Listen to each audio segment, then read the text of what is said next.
I had been planning this day for months. The day my wife's company went public was supposed to be our moment, a celebration of her hard work, of our partnership, and of the life we were building together. I even had a secret that would blow the world away. I was the heir to a billionaire fortune. Not just any fortune, the kind that could rival any company she had built. I imagined stepping into the sleek, glass-walled office, revealing who I was, announcing our relationship to the world, and watching jaws drop. That had been the plan. I arrived early, dressed sharp in a tailored suit that whispered power and confidence. The air smelled of expensive coffee, fresh flowers, and anticipation. Employees buzzed through the corridors, champagne glasses in hand, preparing for speeches, photo ops, and the media frenzy that awaited. I carried my own excitement, the thrill of finally seeing the world recognize the woman I loved, and maybe even envy the life we were destined to have. But as I approached her office, something stopped me dead in my tracks. Through the partially open door, I saw her, my wife, the woman I had trusted, the woman I had sacrificed for, lying across her office bed. And on top of her, pressing to her, was one of her coworkers, someone she had invited into her inner circle, someone I had never suspected. Their hands were tangled, her laughter soft and intimate, completely oblivious to the outside world. My heart hammered, each beat a drum of disbelief and rage. I felt like the floor had been ripped out from under me. All my plans, all my fantasies of grandeur and love, collapsed into a pile of betrayal. I pressed my back against the wall, fighting the urge to scream, to storm in, to end it all in one catastrophic moment. But I didn't. Not yet. I thought of the months I had spent supporting her company, helping with strategy quietly, advising from the sidelines, celebrating her victories while swallowing my own pride. I had done everything a husband should do, and she had been living a double life. Each smile she had given me, each "I love you" whispered over late-night dinners, now felt like a calculated lie. I slipped into the shadows, heartbroken but steady. This wasn't the time for a confrontation.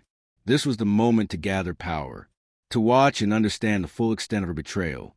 I waited until she and her coworker finally separated, her face flushed, her eyes sparkling with mischief that was not meant for me. She didn't notice me retreating into the hall, but I noticed every detail. The careless way she smoothed her hair, the remnants of lipstick on her collar, the way she laughed as if nothing could touch her. The IPO party began, and she was radiant. Cameras flashed, employees cheered, and everyone wanted to be seen with a successful CEO. I watched her mingle, drink champagne, and bask in the glow of her accomplishment. I felt a cold clarity settle in my chest.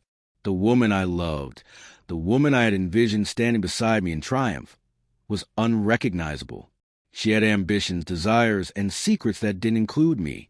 Then it was time, the moment I had waited for, the reveal of who I really was, the billion-dollar inheritance, the wealth and influence I could wield.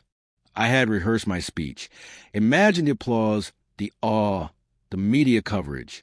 I had imagined us, united, powerful, unstoppable.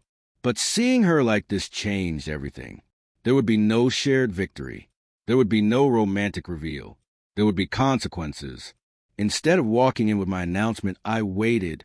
I let her rise to her own peak, her ego swelling with the attention and praise of strangers. And then I quietly began to plan my next move, one that wouldn't just expose a betrayal, but reclaim the dignity, respect, and power I had been denied. I realized that revealing my fortune wasn't just about showing the world. It was about reclaiming the truth of who I was and proving that she had underestimated me. By the time the speeches ended and the champagne flowed freely, I had made a decision. I would not confront her publicly, at least not yet. Instead, I would use the tools she thought she had ignored: business influence, legal leverage, strategic alliances. I would let her taste the cost of betrayal without compromising my own integrity. That night, as she left the office surrounded by colleagues and admirers, I lingered in the shadows. I felt a strange mix of sorrow, fury, and exhilaration. I had lost the illusion of love, but I had gained clarity, power, and the certainty that the perfect reveal I had imagined would happen on my terms. She might have had her office bed moments, her applause, her victory, But she had no idea the storm that was quietly building, the one I would unleash when the timing was mine. The lesson was harsh but undeniable. Trust is fragile, love can be weaponized, and ambition can blind even the closest hearts. She had chosen betrayal, thinking she was untouchable, and I was just getting started. That night, I walked out into the city lights. The billionaire heir no longer a secret, my heart scarred but my mind sharp. The game had changed, and she would soon learn that the husband she mocked, the one she thought powerless, was far more dangerous than she could ever imagine.